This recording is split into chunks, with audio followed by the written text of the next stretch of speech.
But who really, in this Brexit process, are the enemies? Is it the unelected bureaucrats? Is it the MEPs in Brussels? Is it those that are trying to build a United States of Europe with their own army and an expansive foreign policy? No. Actually, folks, we tonight here in Westminster are in the heart of enemy territory.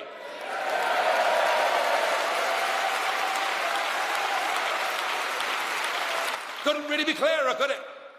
We were given a referendum on whether to remain or leave the European Union. We had the whole establishment. We had George Osborne as Chancellor telling us that 500,000 jobs would be lost. Everybody would, I'll use the word leave London if that's all right with you. And they told us it'd be so bad that when the President of America came, we were going to be at the back of the queue. They virtually told us that plagues of black locusts would descend upon our land, and 17.4 million brave souls stood up, defied them, and voted to take back control of our country.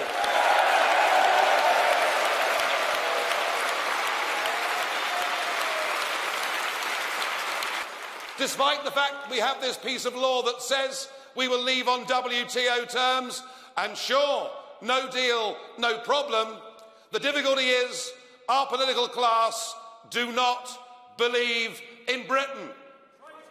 I want to ask you, do you believe in Britain?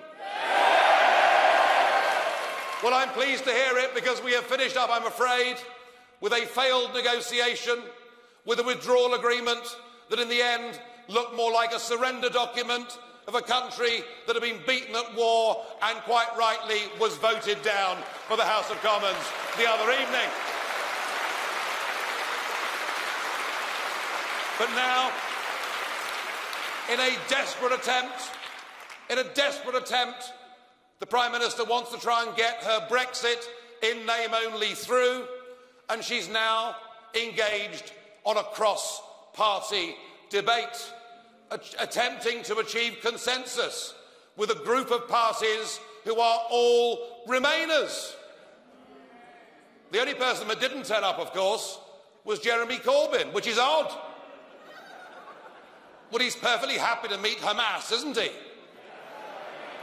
Perfectly happy to meet Hezbollah, happy to take tea with the IRA, but he wouldn't go and meet Mrs May, which I find a little bit strange.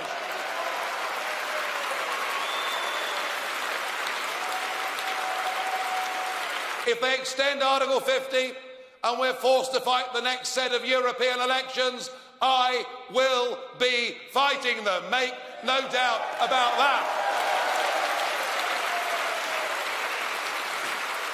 And if worse comes to worst, and they force us into fighting a second referendum, and let's hope and pray that it doesn't happen. It doesn't need to happen.